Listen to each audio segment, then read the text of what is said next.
bienvenue, merci infiniment d'être là aujourd'hui. Je m'appelle Florie Vin, artiste pluriel et slow, et aujourd'hui on se retrouve avec une minute automnale autour d'un thé pour une réflexion autour de la vie créative et sereine. Alors aujourd'hui, la tasse vient de chez Terre Sauvage Céramique, donc une céramiste artisanale qui vend ses créations sur internet si ça vous intéresse. Et le thé à l'intérieur est un thé fumé d'exception de chez Mariage Frères qui était, je crois, une édition limitée malheureusement et qui s'appelle Smoky Hinoki, qui est un de mes thés préférés, que je ne sors qu'une fois de temps en temps parce qu'il était assez exceptionnel, assez coûteux, donc c'est pas le thé du petit déjeuner, mais j'ai voulu me faire plaisir ce matin. Et je suppose que ma tenue a été un indice sur le fait que c'est une petite discussion matinale. Je suis encore en pyjama. Cet été, je vous avais partagé quelques minutes estivales où je rentrais un petit peu dans le détail de certaines graines, de listes de graines que je note dans mon carnet de vie qui est celui-ci. C'est un notebook thérapie si ça vous intéresse, format original, donc un petit peu plus petit que A5. Plus un peu comme du B6, un peu plus grand que le B6 si ça vous intéresse. Et donc à la suite de l'introspection estivale que je fais chaque année et que je note, dont je note les conclusions dans mon carnet, j'ai une liste de graines de qui je deviens en tant qu'artiste indépendante et sereine. On en reparlera de ce sujet je pense autour de travail identitaire. Je vous invite à écouter, si vous comprenez l'anglais, le podcast d'une coach qui s'appelle Africa Brooke, qui a un podcast qui s'appelle Beyond the Self, où c'est justement un sujet autour de l'identité et la psychologie de l'identité, etc. Et elle a notamment un modèle qui s'appelle le modèle Be, Do, Have, qui s'appelle Être, Avoir, Faire, qui permet de faire un travail identitaire, et c'est le travail que j'ai suivi cet été. Donc, dans cette minute automnale autour d'un thé, je vais vous présenter l'une des graines que je me suis posée sur qui je deviens. Il y en aura peut-être d'autres au cours du mois d'octobre si ça vous intéresse, gardez un œil sur la chaîne. Alors, il y en a une que vous connaissez déjà qui est Jaune Or, ma nature humaine, vous pouvez aller voir la minute estivale correspondante si ça vous intéresse. J'ai aussi noté Je savoure ma qualité de vie, ça aussi j'en ai parlé cet été. Aujourd'hui, je vais vous parler de la suivante. J'apprends à me laisser être. J'apprends à me laisser être.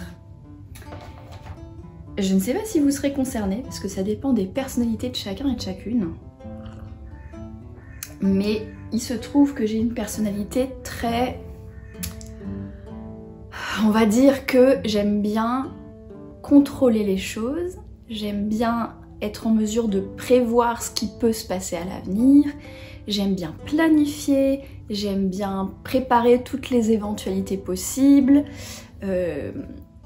C'est une forme de mécanisme de défense finalement contre l'imprévu, contre l'inconnu. C'est sécurisant, ça permet de limiter les imprévus possibles. C'est une manière de sortir de sa zone de confort en essayant de garder un maximum de sécurité pour soi quand même. Toutes les personnalités ne sont pas comme ça, je le suis. Et du coup, j'ai beaucoup de mal à me laisser être. C'est-à-dire que lorsque je me lance dans une activité, j'ai du mal à la faire simplement pour le plaisir d'être là, de créer quelque chose, de faire quelque chose.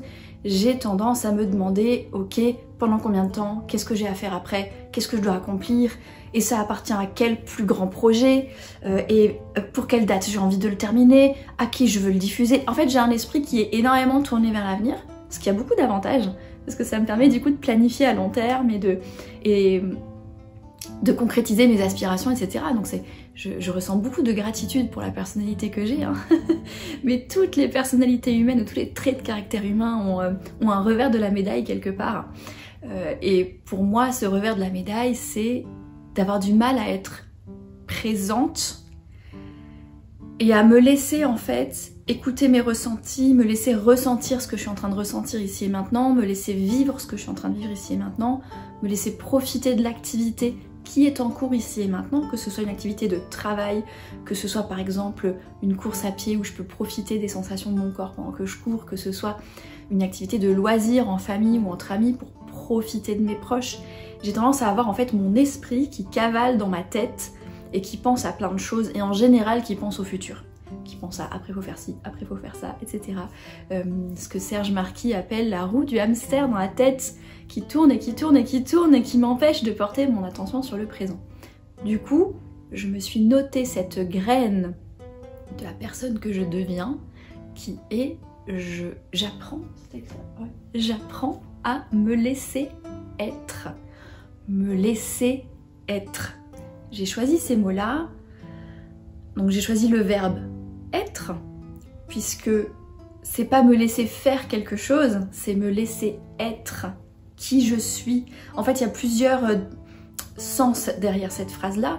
Il y a me laisser être dans le présent, donc me laisser ressentir, me laisser être ancré dans le présent, me laisser porter mon attention sur le moment tel qu'il est ici et maintenant, plutôt que d'être tout le temps dans mon mental, dans l'avenir, dans le machin. Me laisser être, et c'est aussi pour ça que je n'ai pas noté me laisser faire, c'est aussi me laisser être qui je suis, de manière générale, pas seulement dans le moment, mais tout court. C'est-à-dire qu'au lieu de me dire je devrais changer, je devrais être plus comme ci, je devrais être plus comme ça, je vais être moins comme ça. Non, c'est pas je devrais être, c'est je me laisse être. Comme je disais, nous avons tous et toutes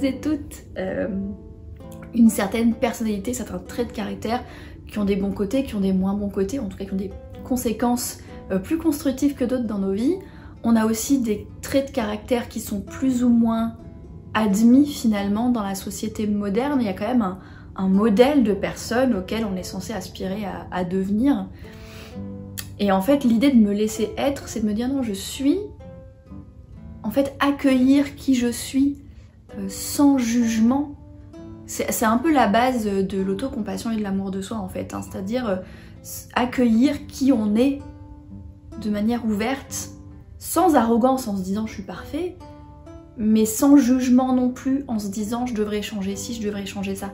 Un exemple, on en reparlera dans une autre minute je pense, parce que c'est aussi un thème de mes graines, c'est que je suis quelqu'un de très introverti. Et on vit dans une société, je pense, assez influencée par la culture américaine, qui est une culture très extravertie. Et j'ai la sensation, peut-être que c'est une construction mentale personnelle et que c'est pas vrai, hein, mais j'ai la sensation que la société nous pousse à davantage d'extraversion. Davantage sortir, avoir plus d'amis, davantage communiquer, davantage se mettre en avant aussi. Il y a tout un truc de personal branding sur les réseaux, surtout quand on est indépendant comme moi et qu'on essaye de vivre d'activités publiques comme ce que je fais avec mon art et avec la maison d'édition. Et me laisser être, c'est aussi me laisser être introverti, par exemple. Me laisser faire les choses à ma façon d'être introverti, plutôt que d'essayer d'agir de manière extravertie alors que ce n'est pas ma personnalité. Ce qui ne veut pas dire, se laisser être ne veut pas dire que l'on renonce à apprendre, à progresser et à s'améliorer. C'est le sujet d'autres graines de ma liste. Mais disons que c'est un aspect qui est hyper important d'accepter ce qui est, d'accueillir ce qui est, d'honorer ce qui est et d'apporter de l'amour et de la compassion à ce qu'on est. Donc voilà, j'apprends à me laisser être, ça veut dire j'apprends à me laisser vivre dans le moment présent, j'apprends à me laisser ressentir les expériences, le moi expérientiel quelque part, ressentir les expériences telles qu'elles sont ici et maintenant et de tout le temps me projeter dans l'avenir. Et j'apprends à me laisser être, c'est-à-dire que j'apprends à me laisser être qui je suis, plutôt que d'essayer de devenir quelqu'un d'autre, de me conformer à quelque chose ou d'être tout le temps en train de vouloir changer qui on est. J'apprends à me laisser être. Merci d'avoir regardé cette minute automnale jusqu'au bout et merci d'être là. Je vous souhaite une belle journée, une excellente soirée et à la prochaine.